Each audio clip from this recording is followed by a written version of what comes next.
I can speak to my own personal experience because Okay, we like that, right? So I've struggled with a phobia my whole life. And that phobia is of vomit. And using ketamine, I was able to come to a place of kind of working through some of the beliefs I had around vomit means danger. Vomit means, and a lot of this is intergenerational. I had some illness trauma in my ancestry line. Children dying of dysentery, children dying of cholera, things like that in my immediate grandparent lines. And I was able to come to a place of finding the part of me that already knows vomit in itself is not a problem. It just means the body's cleaning itself out. It's a function of the body to keep itself healthy. It's okay. It's just a cleansing. It's just a cleansing mechanism. And so I have 2 little daughters at home, and the degree to which I can now be present with them when they're sick is just so much higher. And, what a gift that's been to, be able to mother them in the way that I want to rather than get panicked and have to run out of the room. So that's one example I can give. I can talk to about other patients anonymously if you'd like. I know that's fine. I feel like that's good right there. Just because you can take it into your real life experience right there. Like you just said, even with your daughters in that situation, to have that phobia of vomit or whatnot going on and having 2 daughters. Yeah, the kids will, that's something you're going to have to battle right there. You don't want to have to shut down in that situation right there. But also, I was kind of looking on the site as well earlier. So I know I mentioned general anxiety disorder, but I also have depression as well. So I have pretty much your site is me. I'm just like, oh, they sound like me too. So how does it help with people that are dealing with depression? I know it said treatment-resistant depression. Is that specifically what it's for, or just depression in general? The scientific world is still kind of trying to figure out why it is that it works so well, and there are a lot of theories about it, and I'm not sure that we've really landed on the one true mechanism. It's like a complex system. There's probably a lot happening.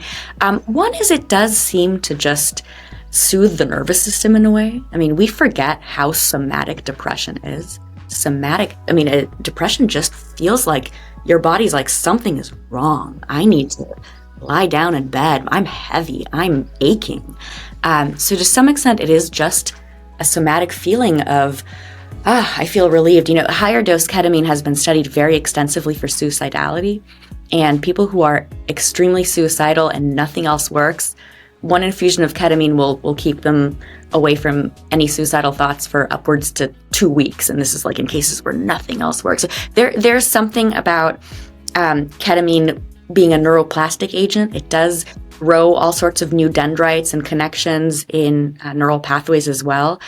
And that's the part where it is still somewhat speculative. Why is it that it's growing positive new connections and not negative new connections? Unclear. With the higher dose stuff, I do think that there is a way in which the ego is the source of most of our issues. And by ego, I don't mean like, being full of yourself. I just mean like the narrative voice in your head that tells you what is wrong, what is right, what's wrong with you most of the time. Right?